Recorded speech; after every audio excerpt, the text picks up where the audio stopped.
Alrighty, I wanted to make a quick video for somebody who has a goal right now that is scaring the living you know what out of you. First of all, I relate to that sentiment a lot. I relate to that feeling. I used to think that self-development or improving my quality of life through challenging myself would make me resilient to emotion. That hasn't panned out too well. So I've been able to knock down some of the goals that I've had set out for my life, but I noticed that there's always kind of this sequence of events that happens anytime I step outside of my comfort zone and try to take on a new goal. So what I wanted to do is talk to somebody out there right now who's feeling that same way, like, hey, I have this thing that I want to accomplish, but that thing that I want to accomplish either seems unreachable, one, that thing seems scary, two, and that thing, I don't know how to take the first step towards it, okay? So I wrote down this beautiful diagram here of how to transcend yourself. I think that that's like a good, maybe that'll be the title of this video. How to transcend yourself. Quick background, I'm pretty shy, right? I'm a pretty shy individual. I always played sports and always had friends and never really struggled socially so much, but I've always kind of been more of an introvert, all right? That's made some of stepping out into entrepreneurship, making content, being the leader that I want to be, it's brought about some challenges, okay?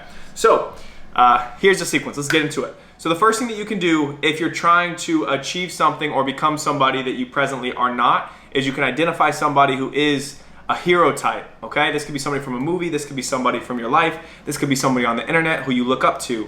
They embody these attributes that you really want to possess. How do they look? How do they sound? How do they act? What do they do? How do they speak? All right? You can study these people, right? It's okay to be a copycat as long as you copy the right cat. That's one of my favorite phrases, all right? You can copy somebody who's doing something at a higher level than you, and eventually you'll find your own energy within that, all right? Initially, if it's just copying kind of what they do, because what they do works, eventually you'll find out how to iterate it in your own kind of style. And maybe if it's not somebody who exists, maybe that person does not exist, maybe it's the version of yourself that exists down the road, 10, 15, 20 years down the road. Write that person down. Again, what do they look like? How do they sound? How do they act? What do they do? How do they speak? Then you start to take action towards that person. That's step two. You start to take steps towards that person. That's generally where the fear comes from. Oh, that's scary because that's doing something that I'm not currently doing. Growth, all right? So like if you have a goal that is scaring you, it's probably a good prerequisite for something that's actually important and something you should do, right? If your goals don't scare you at all, they don't elicit any type of emotional response or connection, it's probably something that's not even worth doing, right? Because it's not gonna bring about any growth. So growth equals fear, equals discomfort. Think about training the body, building muscle. You have to break down the body. It's a very uncomfortable process.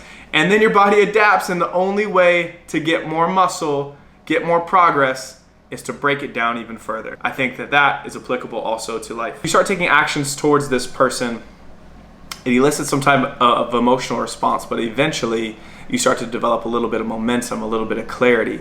And then what you kind of need to do is tie, and you can do this before, after, during, you need to be able to tie a why to continually seek after this version of yourself that you want to become, okay? Why is it important for you to become this person? Who benefits because you become a stronger version of yourself, right? I believe your goals have to be bigger than just you. I think it would be more simple for somebody who's more like selfish. They want to be the best. They want to be make the most money. Like I think that for some people like that, it can be easier sometimes, personal development, because you can be selfish with it. But in my life, I've found that that's not very meaningful. So I need to tie how me becoming the stronger version of myself benefits my wife, my family, my business, my clients. How does it benefit everybody? Because now it's bigger than just me. It's not about me developing myself. It's not about me just waking up in the morning and being on top of everything I need to do. Me doing that has a purpose. Okay, my camera cut out on me, so I'm gonna pick up where I feel like I left off. Okay, so you have momentum, or you have movement. That movement creates some level of momentum, which creates growth in your life, which allows you to transcend whatever feelings you're having in the present about why you can or cannot accomplish everything you're setting out to accomplish. What starts to happen is you start to act from a place of virtue from a place of integrity, from a place of character, because you're no longer acting with the end goal in mind. You're not acting because you're pursuing a certain kind of outcome. You're acting because you've actually been able to experience how operating at a higher frequency benefits everyone and everything, everyone around you and everything in your life. So you start to move from this place of virtue. I think I was, right before the camera cut off, I was talking about how the fact that personally, when I have a strong why attached to what I am doing, so I'm aware of what I am doing, I'm aware why I'm doing it, I'm aware of who that benefits, it allows me to get out of bed much easier because there's purpose there. And I think that the goal for me is to have this sequence happen continually until I die. I want to continue to become the stronger, transcendent version of myself so that I'm not operating from a place of being selfish and only worrying about how I feel in the moment, but so that I'm acting in a way that is creating a fruitfulness for those around me, okay?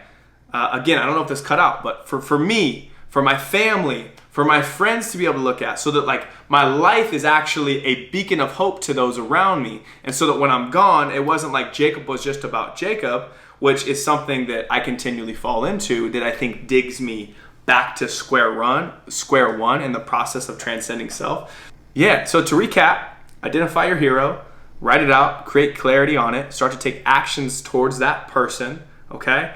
Realize that it's selfish for you not to act in accordance and in alignment with that person that you want to become because of who might not benefit from you becoming the strongest version of yourself, right? Because people will benefit from you becoming the strongest version of yourself.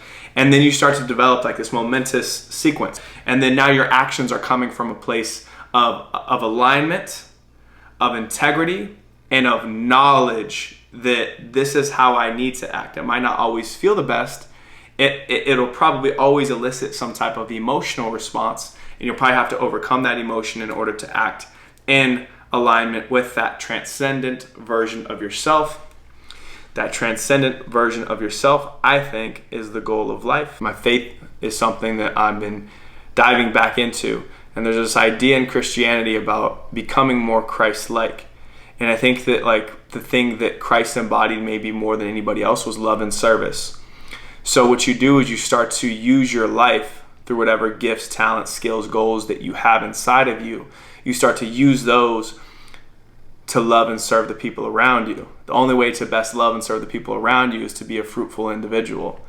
Sitting around all day doing nothing, being afraid to act, does not create fruitfulness. So you need some type of why in your life. I feel you.